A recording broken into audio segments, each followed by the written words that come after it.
أعوذ بالله من الشيطان الرجيم. بسم الله الرحمن الرحيم، والصلاة والسلام على خير خلق الله نبينا وحبيبنا محمد صلى الله عليه وعلى آله وصحبه ومن سار على نهجه واكتفى أثره إلى يوم الدين. أما بعد، إخوة المؤمنين، السلام عليكم ورحمة الله وبركاته. Nongeye gusuhuza abakunzi b'Icyizere Dawa TV muri iki gitondo, aho tugiye kuganira ku bintu byinshi bigiye bitandukanye.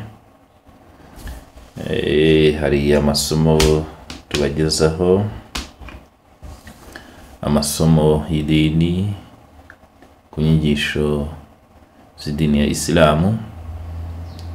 Tukaba tuzakomeza kugenda tuganira gahoro gahoro, dusaba Allah subhanahu wa ta'ala kudufasha muri uru rugendo. Hamatex Trading Center Limited, isoko ry'ibikoresho by'ishuri no mu biro. Hari amakayi meza y'ubwoko bwose, hari amakaramu, amakureri n'impapuro zo gushushanya. Muri Hamatex Trading Center hari igice gishinzwe gutunganya amafoto, ay'ubukwe ndetse n'ay'ibindi birori bitandukanye. Wahasanga studio nini kandi yagutse ku buryo wafatira amafoto. Si ibyo gusa kandi, muri Hamatex Trading Center hari igice gishinzwe gutanga serivisi z'ikoranabuhanga, zirimo serivisi z'Irembo, izarura n'iza Rwanda Revenue, nko kumenyekanisha imisoro no gusabira autorisation abatwara ibinyabiziga. Baprintinga impapuro nini kandi mu buryo bwihuse. Hamatex Trading Center iherereye Kimironko, imbere y'ahahoze Bank Populaire. Kuri ubu hazwi nka Yusa Plaza, mu nzu ya Golden Plaza ku muryango wo hasi ahari icyapa kinini cy'Irembo. Ku bindi bisobanuro wadusura ku rubuga rwacu ari rwo www.hamotex.com.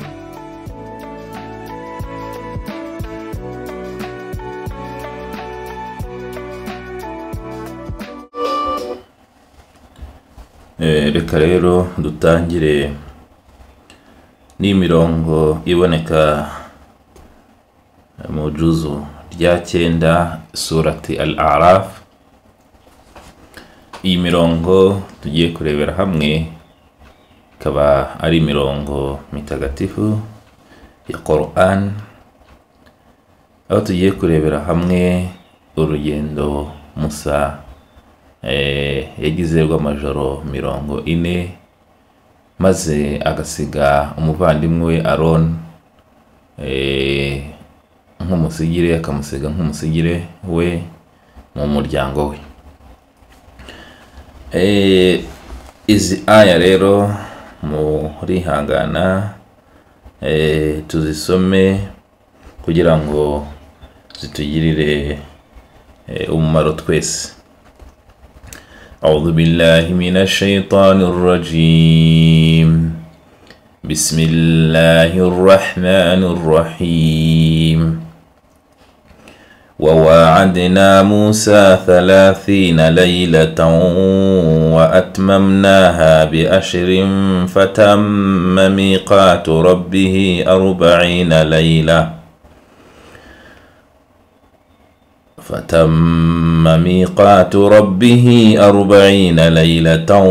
وقال موسى لأخيه هارون اخلفني في قومي وأصلح ولا تتبع سبيل المفسدين. ولما جاء موسى لميقاتنا وكلمه ربه قال رب أرني أنظر إليك. قال لن تراني ولكن انظر إلى الجبل فإن استقر مكانه فسوف تراني. فلما تجلى ربه للجبل جعله دكا وخر موسى صعقا. فلما أفاق قال سبحانك تبت إليك وأنا أول المؤمنين.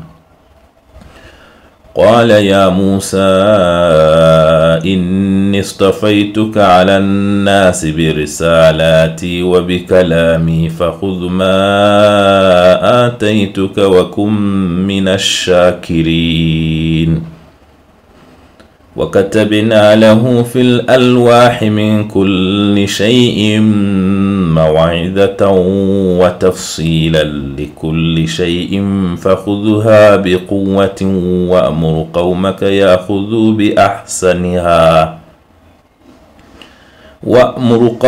يأخذوا بأحسنها سأريكم دار الفاسقين سأصرف عن آياتي الذين يتكبرون في الأرض بغير الحق وإن يروا كل آية لا يؤمنوا بها وإن يروا سبيل الرشد يتخذوه سبيلا وإن يروا سبيل الغي يتخذوه سبيلا وإن يروا سبيل الرشد لا يتخذوه سبيلا وإن يروا سبيل الغي يتخذوه سبيلا ذلك بأنهم كذبوا بآياتنا وكانوا عنها غافلين والذين كذبوا بآياتنا واللقاء الآخرة حبطت أعمالهم هل يجزون إلا ما كانوا يعملون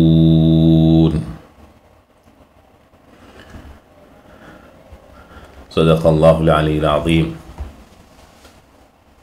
Bakunzi b'Icyizere Dawa TV, aya magambo matagatifu dusomye muri Qur'ani kuva ku aya y'ijana na 42 kugeza ku aya y'ijana na 47. Imana iravuga iti wa wa'adina Musa 30 layla, rwose twahaye isezerano, twagiranye isezerano na Musa ry'amajoro 30. Wa atmamnaha bi'10, tuyongeraho iminsi 10 cyangwa se amajoro 10. Fatamma miqatu rabbihi 40 layla, maze isezerano rya Musa no guhura na Nyagasani we ryuzuza iminsi cyangwa se amajoro 40. وقال موسى لأخيه هارون أخلفني في قومي وأصلحي ولا تتبع سبيل المفسدين. Unuko Musa agiye guhura na Nyagasani we muri aya majoro 40, yahaye umuvandimwe we uburenganzira bwo kumusigarira ku bantu be, arangije aramubwira ati ikhlufni, yabwiye umuvandimwe Aroni ati ikhlufni fi qawmi, ngaho simbura mu bantu banjye, simbura mu muryango wanjye, wa aslih, ariko uzatunganye, wala tattabi'i sabila al-mufsidin, uramenye ntuzakurikire inzira y'abangizi. Ibi ni ibintu bibiri Musa yasigiye Harun. Walamma jaa Musa limiqatina, turakagera mu kanya. Urumva iyo ugiye ku rugendo, mbere ya byose urugendo rwa taqwa, urugendo rwo kugandukira Imana, rwo kubaha Imana, ugomba gusiga umurage, ugomba gusiga umusimbura mu nshingano zawe kugira ngo zidahagarara. Ahangaha rero dukuramo amasomo yuko umurimo w'ivugabutumwa ni umurimo udatereranwa, ni umurimo ugomba kuba ufite gahunda, ufite uyobora. Hanyuma nicyo dukuramo ahangaha ko Musa alayhi salatu wassalam yasigiye umurimo we w'ivugabutumwa wo kuyobora abantu be yawusigiye umuvandimwe we Aroni cyangwa se Harun. Amaze kumusigira wa murimo rero, aramubwira ati ukhlufni fi qawmi, sigarira mu bantu, ariko kandi nanone wa aslih, uzabe umuntu utunganya. Murumva gutunganya bivuga ko niba ugiye gusiga umuntu mu nshingano zawe, ntabwo agomba kuba ari wa muntu urya ruswa, ntabwo agomba kuba ari wa muntu wangiza, agomba kuba ari umuntu ufite imyitwarire myiza, afite polite, afite ikinyabupfura, afite good ethics, imyitwarire myiza. Nguwo umuntu usiga ku mwanya wawe ngo gusigarireho. Twihuse rero, Musa alayhi salatu wassalama afata urugendo.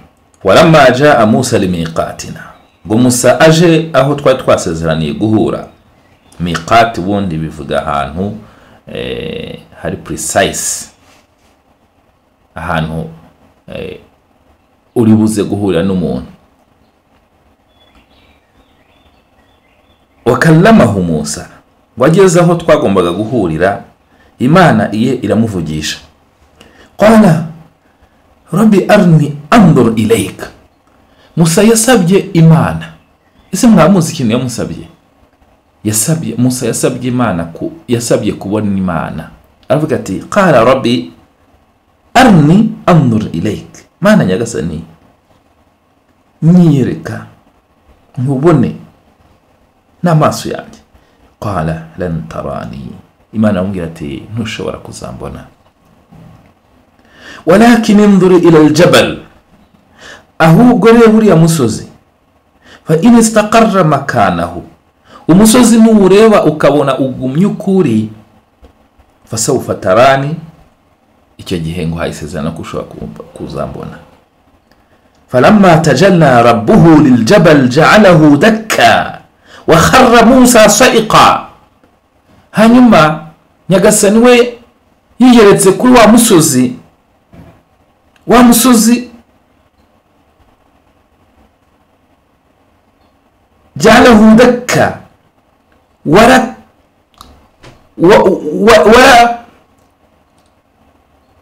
waratigise, wagize umutingito wa musozi kugeza ubwo byageze aho Musa yari. Urumva aho ureba umusozi ntabwo uwegereye, ariko byibuze ubona n'amaso yawe. Ariko Musa alayhi salatu wassalam ntabwo yabashije kubona Imana. Kubera iki? Wa musozi wagize umutingito uratingita ugera naho Musa yari. Hanyuma Musa wa kharra Musa sa'iqa, ahita gihumure. Falamma afaqa, wahaza gukangukira rero, qala subhanak, yaravuze ati ubutagatifu n'ubwawe Mana nyagasani, tubitu ilayka. Mana nyagasani nkwicurijeho. Urumva gushaka kubona Imana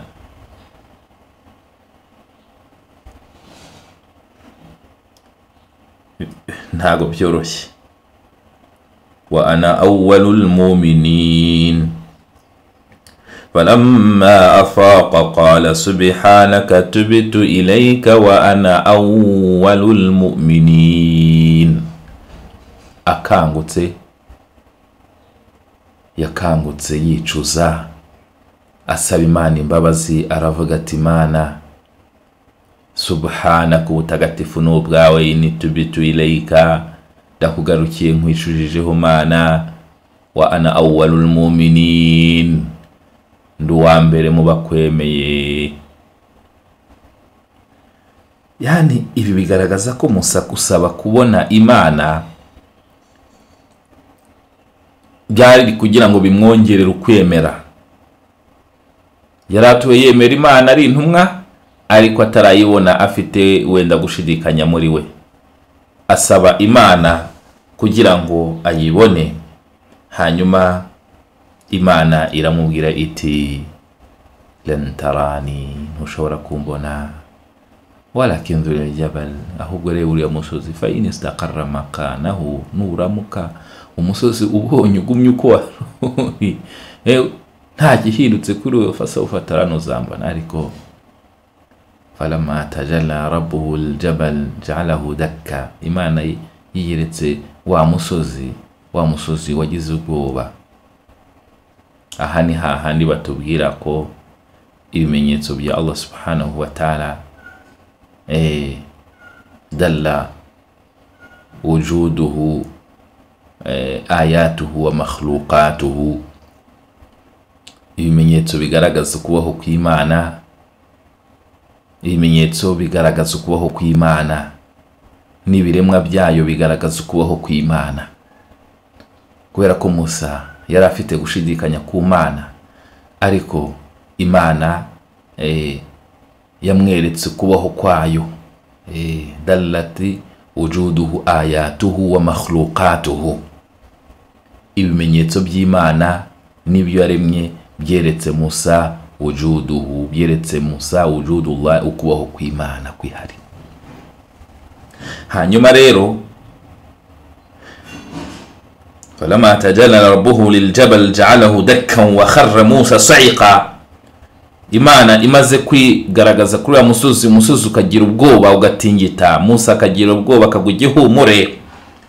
Falama afaqa, aho yaje gukangukira rero yakangutse asingiza Imana avuga ko yicujije kuri yo, wa ana wal mu'minin, ndetse anavuga yuko abaye uwa mbere mu bemera Imana. Noneho rero Imana imaze kubona ko Musa noneho yamenye Imana iyo ariyo, qala ya Musa, Imana yabwiye Musa iti inni stafaituka, naragutoranyije, mu by'ukuri ngewe narakwitoranyirije we Musa. Istafaituka ala nasi bi risalati wa bi kalami, nagutoranyije mu bantu mu butumwa bwanjye n'ijambo ryanjye n'amagambo yanjye. Fakhudhu ma ataituka wa kun minash shakirin, ngaho fata ibyo nguhaye kandi ube mu bashimira. فقد رأينا في دروسنا السابقة الشكر وأنواعه ومراتب وأركانه. twabonye masomo yacu mu gitabo الوابل الصيب من الكلم الطيب ibisobanuro by'ijambo الشكر. الشكر باللسان، الشكر بالقلب، الشكر بالجوارح. twabonye uburyo umuntu ashimira Imana ku rurimi, ku mutima ndetse n'ibihimba. ورأينا أن الشكر استخدام نعم الله سبحانه وتعالى شاكر المنعم. twabonye uburyo umuntu ashimira Imana akoresha iby'Imana yamuhaye, ashimira impano Imana yamuhaye. فارجع إلى هذه الدروس إن شاء الله ستستفيد. subira muri ariya masomo mu gitabo الوابل الصيب إن شاء الله uzabona ithawab, uzanunguka. Hanyuma rero Imana yamubwira ati قال يا موسى إني اصطفيتك على الناس برسالاتي وبكلامي. yewe Musa naragutoranyije mu bantu, nguha ubutumwa bwanjye, nguha n'ijambo ryanjye. Fakhudhu ma ataituka, fata ibyo naguhaye, wa kumina shakina, kandi urangwe no kuba mu banshimira. Wakatabna lahu fil alwah bilam nabалira. وكتبنا له في الألواح من كل شيء موعظة وتفصيلا لكل شيء. muri ya mizingo mu mategeko twahaye Musa, wakatabna lahu fiha min kulli shay, twanditse muri iyo mizingo, muri ibyo bito twamuhaye twanditsemwo buri kintu cyose. wakatabna lahu fil alwah min kulli shay'in maw'idha wa tafsila, twanditse muri icyo gitabo twamuhaye cy'imizingo buri kintu, tumuha maw'idhatan wa tafsila, inyigisho z'abantu, wa tafsila n'ibisobanuro byazo, yana al-Qur'an wa sunnah. wa tafsila li kulli shay'in, tumuha amategeko n'ibisobanuro byayo. If we can say it's a constitution and its explanation,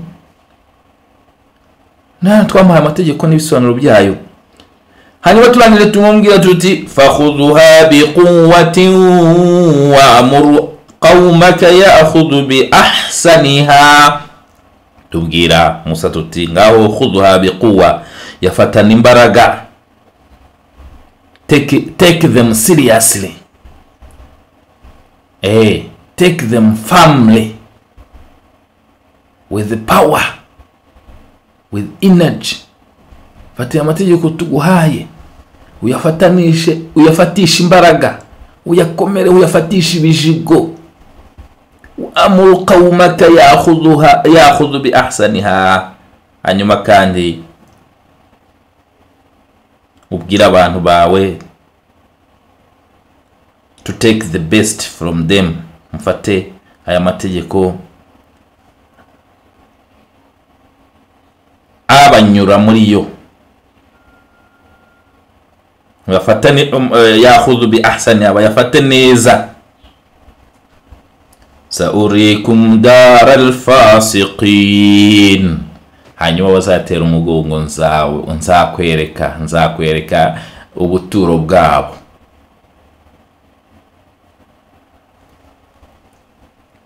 Sa'asrif an ayati alladhina yatakabbaruna fil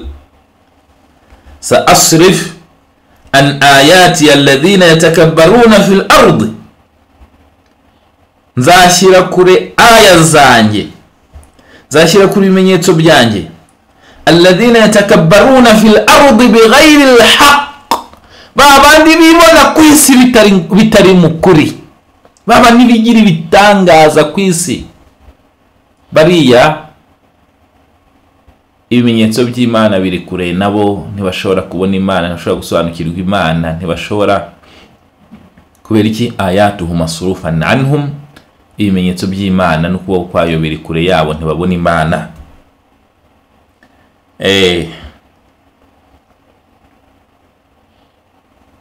Sa'asrif an ayati alladhina yatakabbaruna fil ardi bighayri alhaqqi wa in yaraw kulla ayatin la yu'minu biha.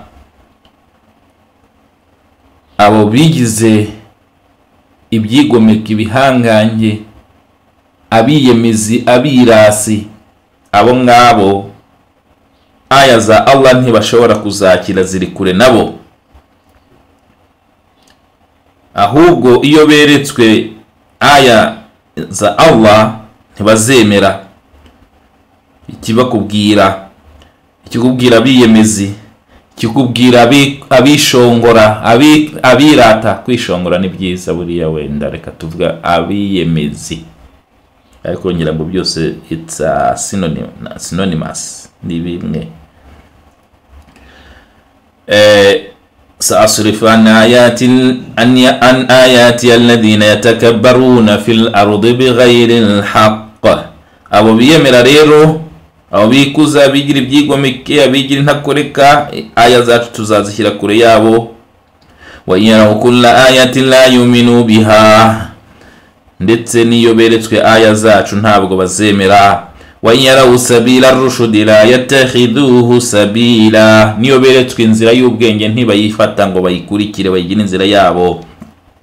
Wa yaraw sabila al-ghayy yattakhidhuhu sabila. Hanyuma yo babonye inzira y'ubugoryi niyo bafata, bakajyamo mu nzira z'umwanda.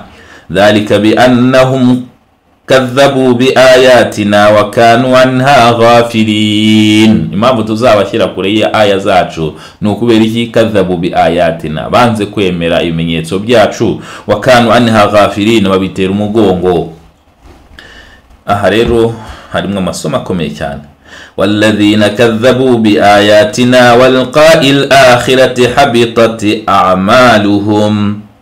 والذين كذبوا بآياتنا, wabahakanye aya zacu, abahakanye ibimenyetso byacu, abahakanye amategeko ya Allah. ولقاء الآخرة, bagahakana ko batazahura n'Imana, nta mperuka ibaho. Habitat a'maluhum, ibikorwa byabo byabaye useless, byabaye imfabusa. Barakoze ariko bihinduka ubusa. ibikorwa byo bimeze nk'urufuro rwo ku nyanja, nta buremere. They weigh nothing.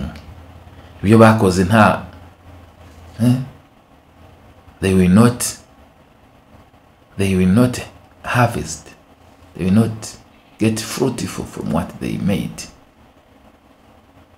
Ibyo bakoze nta musaruro bazakuramo. Kubera iki?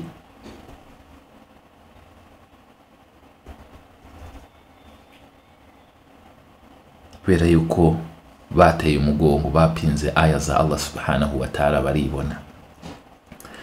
والذين كذبوا بآياتنا والقاء الآخرة حبطت أعمالهم هل يجزون إلا ما كانوا يعملون. ntakintu abazahembwa uretse kwirengagizwa.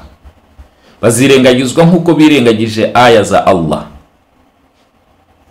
Qur'an iti wa amma man arada an dhikri fa inna lahu ma'ishatan danka. Ngo abandi bazirengagiza urwibutso rwa Allah subhanahu wa ta'ala bazabaho mu buzima bukakaye. Wa nahshuruhu yawmal qiyamati a'ma. Ngo bazazurwa ku munsi w'imperuka ari impumyi. Hanyuma abazimana bati kuki mwatuzuye turi impumyi mahsharatan ama wakati kuntu basira. Bazavuga bati kuki watuzuye turi impumyi kandi kwisi twararebaga. Imani babwira iti kadhalika atatka ayatuna fanasitaha wa kadhalika al-yawma tunsa. Aya zacu zaraje murazirengagiza none namwe uyu munsi twabirengagije. Dusabe Allah subhanahu wa ta'ala kudushyira muri babandi bumva aya za Allah bakazikurikiza. Dusabe Allah subhanahu wa ta'ala kudushyira kure y'abiyemezi n'abibona. Dusabe Allah subhanahu wa ta'ala kudushyira mu wicisha bugufi kandi batunganya. As we have seen, when Musa alayhi salatu wassalam went to meet his Lord, nkuko twabibonye Musa agiye guhura na Nyagasani we, he left Haruna as his representative. Yasize Haruna nk'umusigire we, successor in his nation, amusiga nk'umusigire w'umuryango we. And then he told to be characterized with good ethics. Amubwira kurangwa n'imigeso nziza n'imyitwarire myiza, good ethics. Arangije aramubwira ati wala tatabisabira al-mufsidina, don't follow the wrong way. Don't follow the way of wrongdoers. Uramenye ntukurikira inzira y'abakora bibi. So we see from this ayat many lessons and instructions. Muri izi ayat turabonamo amasomo menshi, inyigisho nyinshi, ariko iz'ingenzi no kwicisha bugufi, no kwiyoroshya, no kurikira inzira y'abanyabwenge, sabira rushud, itikhanzu sabira rushud sabira, tariqa, gufata inzira y'abanyabwenge tukaba rero dukurikira, kandi tukirinda sabira al-ghayy, twirinda inzira mbi, twirinde inzira zitujyana mu bigare biyobya. Izi aya wagira ngo naka kanya zisohotse kuri wa bandi bacishoza babona Qur'an kwara amagambo ya Allah n'ibimenyetso bye. Hanyuma Musa nawe yashatse kubona Imana, hanyuma Imana iramubwira ati ntushobora kumbona. Aha harimo amasomo ya tauhidi ko tudashobora kubona Imana hano kuri iyi si, ariko tuzabona Imana ku munsi w'imperuka. Imana tuzayibona ku munsi w'imperuka, bazajya mu ijuru tuzayibona nkuko abantu bareba ukwezi kuri mu majoro 18 kugaragara nk'ikidasesa. N'uburyo tuzabonamwo Imana ntawe biganye n'undi. Ariko kuri isi ntawe ushobora kubona Imana.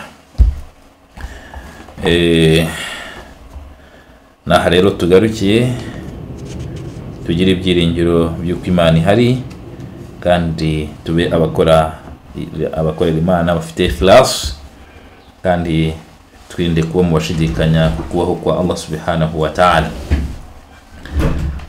Hanyuma rero kandi iyo nimero mubona kuri ekara iherwa na 01 niyo nimero mwazajya mukoresha mu kuduhamagara mu biganiro na Yves mashallah. Mu gihe dukoze ibiganiro bi live cyangwa se mu kutwandikira ubutumwa hari icyo musobanuza ku masomo twagiye tubaha. Iki ni Icyizere Dawa TV, nge mwari kumwe n'uvani wanyu Sheikh Musa Habarema. Ila liqa wa assalamu alaykum wa rahmatullahi wa barakatuh. Televiziyo yanyu. Niba ukunda inyigisho z'Icyizere Dawa TV, ntugende udakanze kuri subscribe kugira ngo ujye ubasha kubona notification. Hamatex Trading Center Limited, isoko ry'ibikoresho by'ishuri no mu biro. Hari amakayi meza y'ubwoko bwose, hari amakaramu, amakureri n'impapuro zo gushushanya. Muri Hamatex Trading Center hari igice gishinzwe gutunganya amafoto, ay'ubukwe ndetse n'ay'ibindi birori bitandukanye. Wahasanga studio nini kandi yagutse ku buryo wafatira amafoto. Si ibyo gusa kandi, muri Hamatex Trading Center hari igice gishinzwe gutanga serivisi z'ikoranabuhanga, zirimo serivisi z'irembo, izarura n'iza Rwanda Revenue, nko kumenyekanisha imisoro no gusabira autorisation abatwara ibinyabiziga. Baprintinga impapuro nini kandi mu buryo bwihuse. Hamatex Trading Center iherereye Kimironko imbere y'ahahoze Bank Populaire, kuri ubu hazwi nka Yusa Plaza, mu nzu ya Golden Plaza ku muryango wo hasi ahari icyapa kinini cy'irembo. Ku bindi bisobanuro wadusura ku rubuga rwacu ari rwo www.hamotex.com.